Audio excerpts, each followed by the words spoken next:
인생의 겨울이 오고 있을 때 월동 준비를 하듯이 우리는 어떻게 해야 되는 것입니까?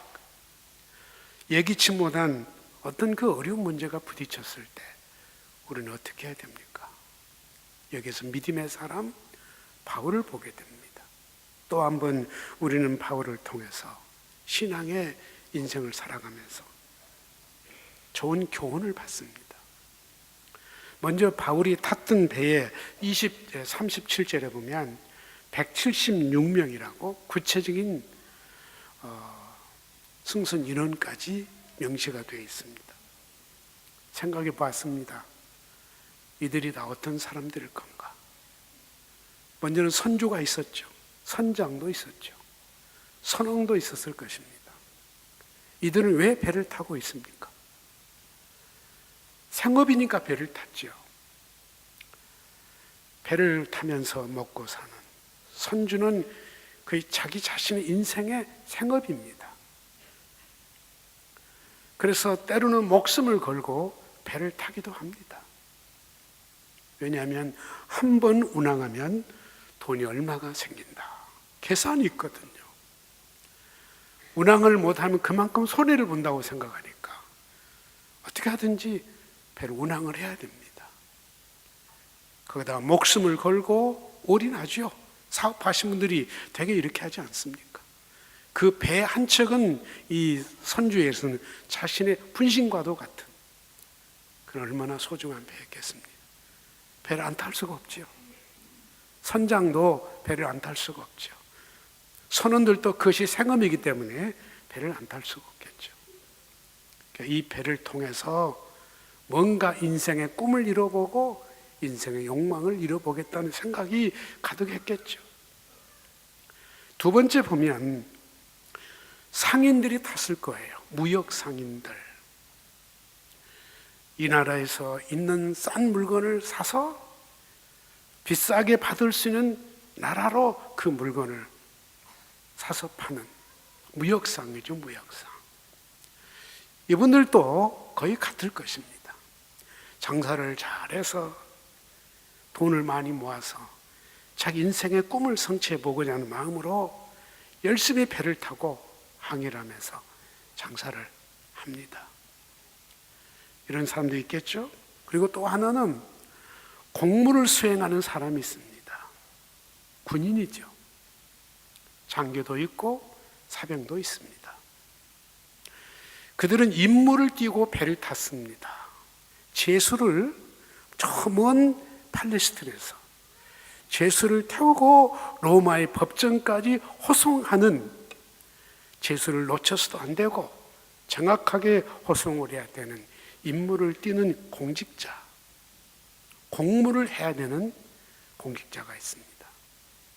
이 사람들은 군인이기 때문에 사고 없이 잘 옮기고, 그래서 표창 받고, 그래서 남보다 먼저 진급하고 출세하고 성공하는 것이 꿈이겠죠.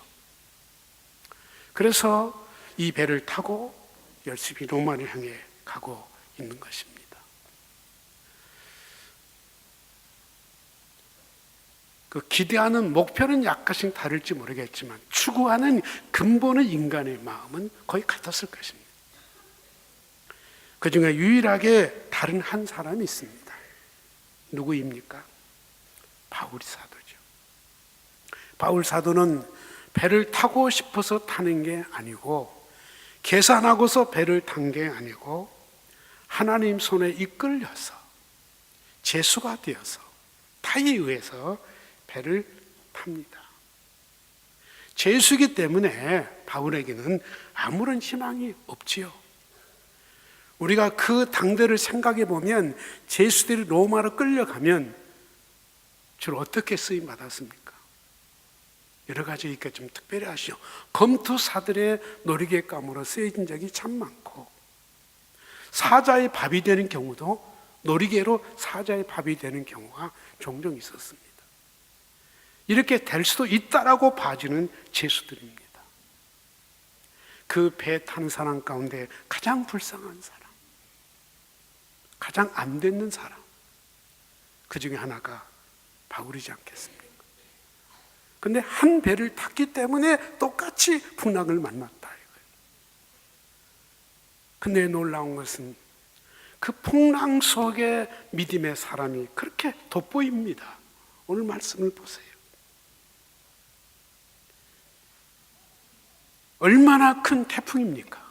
위기 속에서 믿음의 사람이 세워지게 됩니다. 하나님은 바울을 통해서 믿음이 뭔지, 하나님이 누구인지를 명확하게 보여주는 대표적인 사건 중에 하나라는 것이죠. 결론부터 말씀을 드리면 우리 월강의 성도들이 다 믿음의 사람들이잖아요. 그렇죠? 하나님 믿고 하나님의 말씀대로 살려고 하고 하나님의 영광을 위해서 살려고 하고 오늘도 그런 목적으로 우리가 여기에 와 있습니다. 이 시간 대단한 시간이라고 생각이 들어요. 지금 누가 영광을 받고 있다고 생각하세요? 하나님께서 우리의 예배를 받으시고 하나님이 기뻐하실 거라 믿습니다. 그리고 이 자리에 하나님의 말씀이 분명히 계시되리라 믿고 오셨습니다. 하나님의 말씀을 주실 것을 믿고 오신 거예요. 내게 주신 그 말씀이 이제 우리 믿음이 거기까지 가기를 바라는데 오늘 말씀의 핵심이 뭐예요? 내게 주신 말씀대로 될 것을 나는 하나님을 믿습니다. 말씀대로 이루시는 하나님을 믿습니다. 이게 25절에 오늘 설교의 제목이고 주제입니다. 이렇게 되기를 축복합니다. 하나님이 그때그때 주신 말씀대로 반드시 이루실 것을 나는 그런 하나님을 믿습니다. 이게 바울의 모습이에요. 그런데 그 풍랑이 해결이 되고 276명의 한 명도 낙오됨이 없이 구조함을 받았습니다. 구원함을 받았습니다. 희망이잖아요. 그러니까 예수 믿는 사람이 가는 곳에는 항상 생명을 살려내고 희망을 주고 더불어 함께 좋은 영향력을 줄 수 있는 이러한 모습을 저희들에게 보여주고 있습니다. 우리 월강의 성도들이 있는 곳에 하는 일에 언제든지 이런 복된 역사가 일어나기를 축복합니다. 이것 때문에 오늘 저희들에게 말씀을 주신 겁니다. 그럼 우리는 보다도 구체적으로 오늘 말씀의 전반적인 상황을 지난 앞서에 이어서 함께 보도록 하겠습니다. 먼저 9절에서 이렇게 시작하죠. 같이 보겠습니다. 여러 날이 걸려 금식하는 절기가 이미 지났으므로 항해하기가 위태한지라 바울이 그들을 권하여 말하되 여러분이여 내가 보니 이번 항해가 화물과 배만 아니라 우리 생명에도 타격과 많은 손해를 끼치리라 하되 백부장이 선장과 선조의 말을 바울의 말보다 더 믿더라. 우리가 이런 상황이라면 누구 말을 듣겠습니까? 전문가의 말을 듣겠습니까? 신령 있는 사람의 말을 듣겠습니까? 아니면 죄수로 끌려간 초라한 바울의 말을 듣겠습니까? 이 호송 책임자인 장교가 출항하느냐 안 하느냐 결정권은 선주인, 선주는 돈만 받으면 되는 거예요. 선장도 배 운행해주고 봉급만 받으면 되는 겁니다. 배를 운행하느냐 안 하느냐는 것은 백부장에게 달려 있습니다. 백부장이 물어봤다잖아요. 선주에게 물어보고 선장에게 물어봤을 때 항해했으면 좋겠다고, 괜찮겠다고 했다잖아요. 근데 바울만이 뭐라고 말합니까? 어려울 것 같다. 생명까지 위험을 당할 것 같습니다. 서둘지 마시고 여기서 이 미항에서 겨울을 지나고 가는 게 가장 좋겠습니다. 이렇게 권면을 했음에도 불구하고 백부장은 바울의 말을 무시했습니다. 왜요? 그런 죄수였기 때문에. 선장의 말을 들어야죠. 선주의 말을 들어야죠.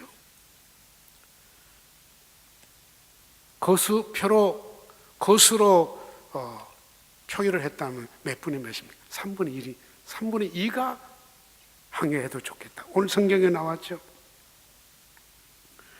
거기에 배에 탔던 많은 사람들이 대부분이 다 항해를 했으면 좋겠다 그랬다죠. 우리는 이 말씀을 보면서 하나님의 말씀을 하나님의 말씀답게 듣는다는 게 참 쉽지 않다. 쉽지 않다. 그리고 옳은 말을 옳게 듣기가 참 쉽지 않다. 왜 그렇습니까?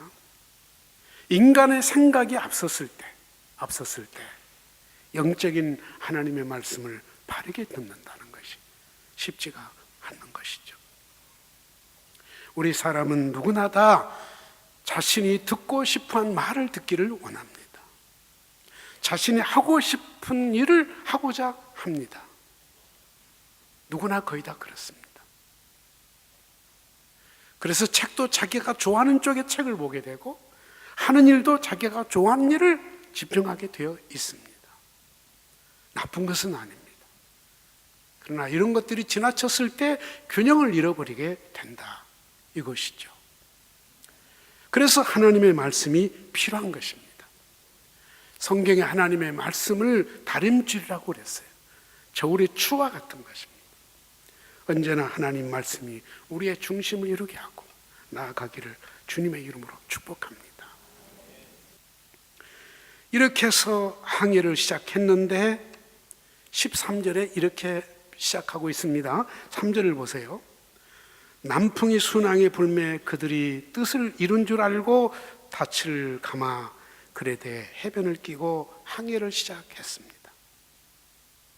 지금까지는 역풍이 불어서 생각보다 많은 시간이 걸려서 금식 기도 시간까지 지나버렸어요. 항해할 수 있는 좋은 시간을 다 까먹었어요. 생각지 못한 바람이 먼저 불었기 때문에. 우리가 기후를 예측할 수 있습니까? 날씨를 예측할 수 있습니까? 오늘은 예측할 수 있지만은 2000년 전에 날씨를 예측할 수 있었을까요? No.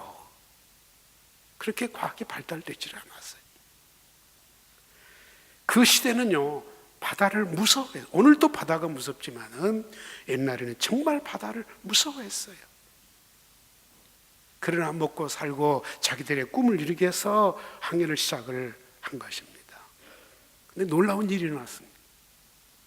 역풍이 불던 바람이 갑자기 바람의 방향이 바뀌는데 배가 가는 쪽을 향해서 바람이 불어주더라는 거예요. 옛날에 다 돛담배잖아요. 그러니까 얼마나 기분이 좋겠어요. 그래서 이 사람들은 자기들이 승리한 줄 알고 닻을 감고 출항을 시작했다는 것입니다. 이게 또 하나의 위기를 가져온 것입니다. 일이 잘 되어 가는 게 좋아요. 그러나 그것이 위기일 수도 있다고 하는 것입니다. 결국 이 순풍에 속아 넘어간 거예요. 태풍이 왔더라면 안 갈 건데 갑자기 순풍이 불어주니까, 남풍이 불어주니까 기회는 이때다 이거예요. 마치 출항하라고 때를 맞춰주는 것과 같은 그런 상황이잖아요. 자신만만하게 출발했다. 그런데 그것이 위기인 줄을 미처 생각하지 못했다. 사랑하는 성도 여러분, 세상은 만만치가 않습니다. 아시죠? 세상은 만만치가 않아요. 마치 작은 배를 타고 큰 바다를 건너가는 것과 같다는 것을 오늘 이 말씀이 우리에게 명확하게 보여주는 거예요. 하나님 믿습니다. 강하고 담대하십시오. 두려워하지 마십시오. 그런데 왜 이 말을 주십니까? 왜 강하고 담대하라는 거예요? 왜 두려워하지 말라는 것입니까? 그만큼 세상이 만만치 않다라는 거예요. 믿음으로 사니까 모든 것이 잘 되겠지, 아니라는 거예요. 환난을 당하나 담대하라. 왜 담대해요? 환난이 있기 때문에. 우리 예수님을 보세요. 하나님의 아들이십니다. 인류의 구원을 위해서 오셨습니다. 얼마나 거룩하신 뜻입니까? 그러한 예수님께서 십자가에 죽으실 때까지 인간으로서의 얼마나 고난과 순환을 겪으셨습니까? 이게 인생이라는 거예요. 근데 우리는 예수를 믿음으로 호강하자는 거예요. 꽃가마다 좀 타고 호강 좀 하고 출세도 좀 하고 누리고 싶고, 이게 잘못된 생각이라는 거예요. 그래서 지나가는데 유라굴로라고 하는 태풍을 만나게 됩니다. 따라서 합시다. 설마가 사람 잡는다. 태풍은 오지만 이렇게 큰 태풍이 오리라고는 상상도 못한 거예요. 얼마나 당황했겠습니까? 세월호가 그런 거 아니겠습니까? 설마 이 정도 짐을 실어도 괜찮겠지, 이 정도 사람을 실어도 괜찮겠지, 서로를 위조해 가면서 할 수 있도록 많이 싣고 사람도 많이 싣고 거짓말해 가면서 설마 늘 이렇게 했는데, 근데 그것이 함정이었다는 거. 너무 불쌍하잖아요. 우리는 예수님을 믿습니다. 하나님이 지켜주십니다. 그러나 이 세상을 만만하게 보지 말자 이거예요. 늘 깨어서 경각하면서 허리를 동이고 전신갑주를 입고 영적으로 무장하면서 하나님 말씀으로 살아가십시다. 이 길밖에 살 길이 없다 이거예요. 얼마나 어려운 풍랑이었습니까? 18절에 우리가 풍랑으로 심히 애쓰다가 이튿날 사공들이 짐을 바다에 버려버렸습니다. 여기 짐이 뭔고 하니 38절에 보니까 밀을 바다에 버려 배를 가볍게 하였더니 뭘까요? 곡물을 실었다 이거예요. 애굽에서 밀을 잔뜩 싣고 지금 로마로 가는 도중입니다. 식량이에요, 식량. 그 식량을 다 퍼서 바다에 던져 버렸다. 19절에 보니까 사흘째 되는 날에 배의 기구를 그들 손으로 내어버렸습니다. 이 배의 기구라는 것은 아시죠? 배를 항해하는데 없어서는 안 될 도구들이에요. 그것까지 다 버렸다. 무역상에 있어서는 지금 싣고 가는 그 물품이 없어지면 죽는 거죠. 망하는 거죠. 배를 운항하는 이 선주와 이 선장에게는 배의 기구를 버린다는 것은 망하는 것이죠. 죽는 것이죠. 이 상황까지 왔다는 것입니다. 20절에 여름날 동안 해도 별도 보이지 아니했고 큰 풍랑이 그대로 있음에 구원의 여망마저 없어졌습니다. 살 소망은 눈꽃만큼도 없게 되었습니다. 이런 태풍이 있으면 있죠. 그런데 이 순간에 바울이 일어서게 됩니다. 하나님의 음성을 받게 됩니다. 21절 24절 같이 보십시다. 함께 보겠습니다. 그러나 내가 너희를 권하노니 이제는 안심하라. 너희 중 아무도 생명에는 아무런 손상이 없겠고 오직 배뿐입니다. 나의 속한 바 곧 나의 섬기는 하나님의 사자가 어젯밤에 내 곁에 서서 말하되 바울아 두려워하지 말라. 내가 가이사에게 앞에 서야겠고 또 하나님께서 너와 함께 항해하는 자를 다 내게 주셨다 하였으니. 25절을 보겠습니다. 함께 봅니다. 그러므로 여러분이 안심하라. 나는 내게 말씀하신 그대로 되리라고 하나님을 믿노라. 아멘입니다. 말씀이라는 것입니다. 왜 바울이 제수가 되고 이 배를 탔어야 했고 이 험악한 풍랑을 똑같이 만나야 했습니까? 바로 이것을 위해서, 하나님의 말씀의 위대하심을 보여주시기 위해서, 믿음의 사람을 하나님 어떻게 쓰신가를 보여주시기 위해서 오늘 이 말씀이 기록이 되었고 오늘 저희들에게 주신다라는 거예요. 믿습니까? 이 말씀이 믿어진다면 얼마나 힘이 생기고 소망이 생기고 자신감이 생기겠습니까? 이 결론이에요. 이렇게 되기를 주님의 이름으로 축복해요. 여기 무역상인 선주는 배가 깨지고 그거 다 망하는 거예요. 이제 우리는 망했다 이거예요. 희망 없다 이거예요. 세상 모든 사람들의 모습이 이렇습니다. 이 제수를 호송을 잘하고 표창받고 진급하고 출세한 꿈을 그리고 있는데 이거 다 깨져버렸으니 인생 꿈이 다 깨진 게 아니겠습니까? 그러나 그것이 아니라는 것을 바울을 통해서 명확하게 보여주신 것이에요. 안심하십시오. 이것이 우리의 마지막은 아닙니다. 하나님이 나타나셔서 이 생명을 살려주겠다고 제게 약속했습니다. 나는 그대로 될 줄로 믿습니다. 나는 누구를 믿습니다? 하나님을 믿습니다. 우리 모두가 이랬으면 좋겠어요. 네? 너무 작고 사소한 일에 너무 인간적인 것에 너무 매이지 마시고 그 위에 계신 위대하신 하나님을 믿을 수 있기를 바랍니다. 하나님 오늘 이 풍랑과 이 사건을 주신 목적이 바로 믿음, 인내. 바울이 얼마나 인내합니까? 감옥에 들어가고 죄수가 되는 것, 배를 타고 끌려가는 것 다 참았어요. 누구 원망하지 않았어요. 세상 원망하지도 않았어요. 이렇게라도 나를 로마까지 바래다 주시고 복음만 전하게 해주신다라면 나는 할렐루야 하겠습니다.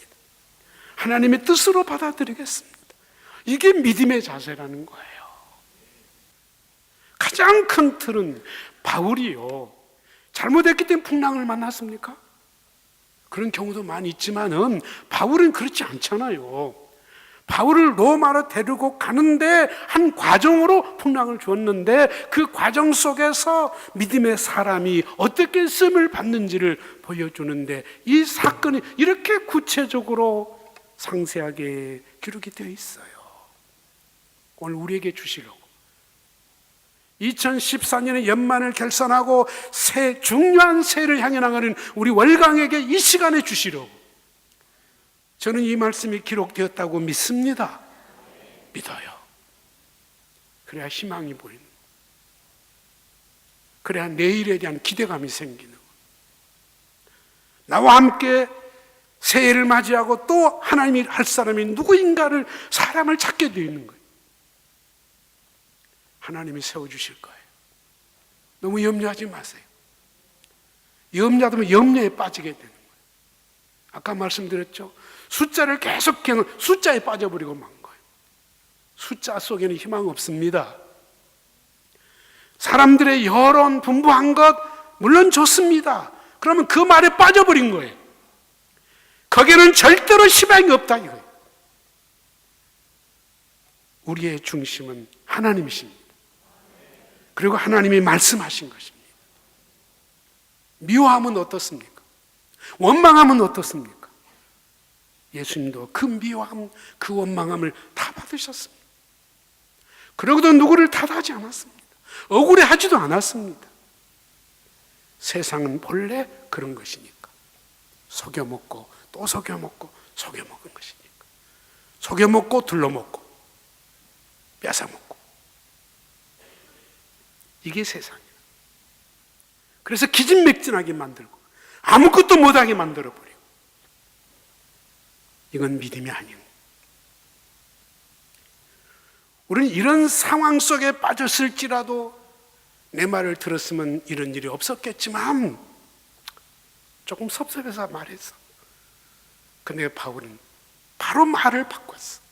그렇지만 안심하십시오. 간밤에 나타나서 내게 말씀해 주신 그 하나님을 나는 믿습니다. 아직 풍랑이 잔잔해진 거 아니에요. 하나님을 믿습니다. 믿고 저를 따라 주십시오. 네? 전문가도 아니요, 구조원도 아니요, 죄수야. 한순간에 바울이 리더가 되어서 모든 배를 이끌고 276명을 차분하게, 당황하지 않고 아주 냉철하게, 아주 차분하게 육지의 사람을 다 구조해서 살아났습니다. 집에 돌아간 이 276명이 가족들을 불러놓고 뭐라고 이야기했을까요? 한번 상상해 보세요. 성공하지 못했습니까? 무역에서 손해봤습니까? 선조가 배가 다 파손됐습니까? 그걸 아까울 사람은 한 명도 없을 것 같아요. 반드시 죽을 줄 알았는데 예수 믿는 사람을 만나서, 하나님 믿는 사람을 만나서 살았다고. 그리고 너희들에게 다시 돌아왔다고. 우리 다시 시작하자. 내가 실패하고 빈손으로 돌아왔지만 예수쟁이를 보니까 희망의 새끼더라. 우리 다시 시작하자. 우리 월강도 이렇게 갈 수 있기를 바라는 것입니다. 네? 그러자고 공동체가 있는 거예요. 이게 성숙함이지 않겠습니까? 여기에 감사가 있고 기쁨이 있고 행복이 있고 보람도 있고 아버지 앞에 갔을 때 칭찬받지 않을까요? 이렇게 될 수 있기를 주님의 이름으로 축복합니다.